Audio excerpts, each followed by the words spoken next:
Thanks for your time, Seema. What is this IBM Smart Camp for Smart City India all about? And how are you involving the startup ecosystem in this camp? Okay, so we've been running smart camps for a while, right? And in prior years, we've run it as a startup challenge, a B2B startup challenge across segments. And the focus was more on working with startups across various cities in the country. And we used to have a regional round and then a grand finale. This year, we decided to try out a different approach, a slightly different approach, and we looked at startups from an industry lens. So we looked at key industry segments that are very much in alignment with where we are focused as IBM, and also where we see a lot of startup activity, right, in the India market. So we picked a few areas based on that. So we started with a fintech challenge in Mumbai. We followed it up with a health tech smart camp in Hyderabad, and today we are here doing the smart city one in Delhi.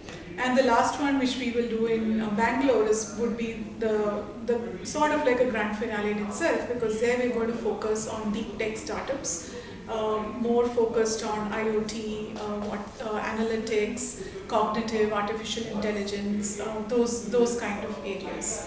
So it's working well for us because it brings together startups very much focused on a given area, along with gives them an exposure to the industry, to our clients, and from a follow-up as well, right? It helps us take these startups to some of our existing clients where there could be future partnering opportunities as well. So Sure. that way it works well. Sure. So the startup ecosystem is in a not so good position right now in India. The bubble seems to be bursting now, particularly with respect to the top layer startups that we had. They are facing some failures, and the financiers or the investors have also taken a back seat. They're also watching their steps when it comes to investing in a startup. How do you see this entire scenario right now, and how positive are you with respect to the startup ecosystem now? So, in short, we are very positive, right, about the promise the startups hold, not just for India but for the global market in general, right? It spurs a lot of innovation, right? It brings together ideas and brains in very innovative, nimble, and easy ways, which very large established enterprises find it difficult to work at that pace and that scale, right? So when you marry what a startup brings, right, in terms of the creativity, the innovation, to what a traditional larger enterprise brings in terms of scale, it's going to be the best of both worlds.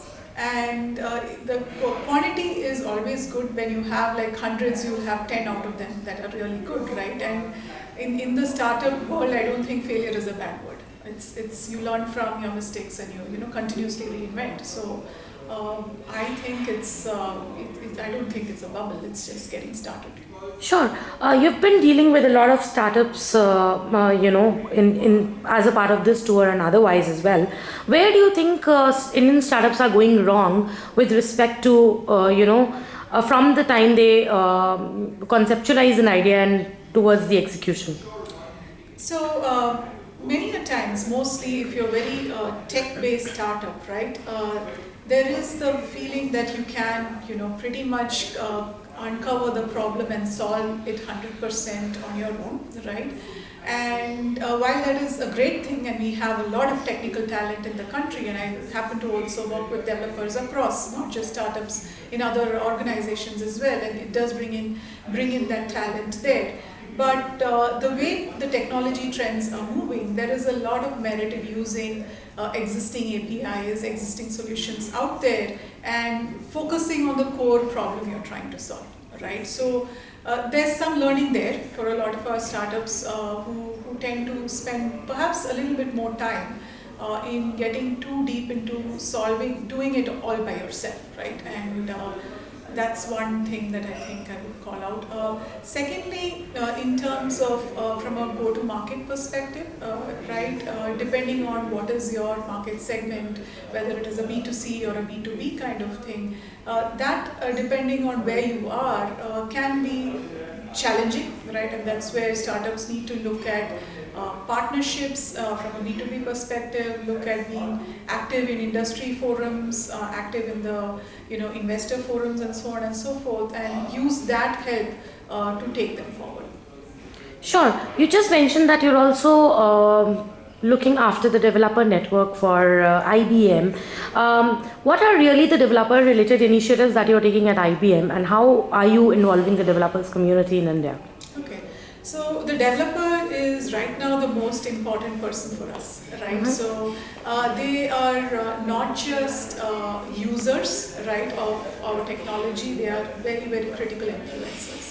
And if you look at the kinds of technology trends that's out there, you take an IoT or a cognitive solution, or even an analytics or a data-driven solution, the aspect of developers picking up some of these open APIs on an open platform like say IBM Bluemix is very, very exciting, because it not only spurs the innovation, it also leads to a lot of reuse of applications, working across segments, Yeah.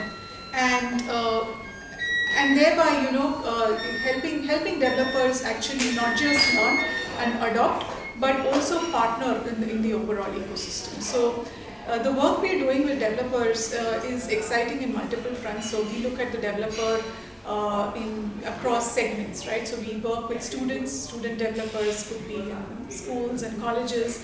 We work with your developers and the emerging developers and the startup developers, as well as your professional developers, right? Your enterprise developers. So each of them comes with a different requirement, a different focus level, and a different maturity level.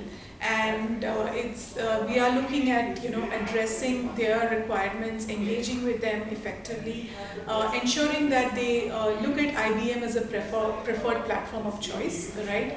And thereby creating their code share based on open platforms supported by our tools and technologies that's out there. Absolutely. What are the key technologies where you are targeting developers?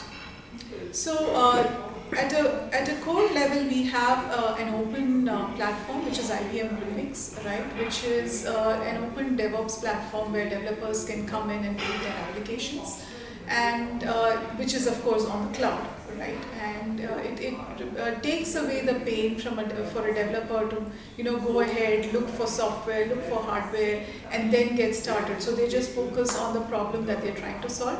And the Bluemix platform gives them a catalog of a variety of APIs and services across key areas, right? So if I were to call out some of those areas that are very exciting that I've seen developers pick up of late, is a whole bunch of cognitive APIs powered by Watson, right? So we have Watson APIs to do conversation, for speech recognition, around visual recognition, and several others. And you really do not need to write the algorithms and the heavy lifting on your own. You just leverage the Watson API and infuse it into your code. So Watson APIs is one thing. Then you have the Internet of Things, the IoT framework, also available on Bluemix. We also have the mobile application platform, the Mobile Foundation, available on Bluemix.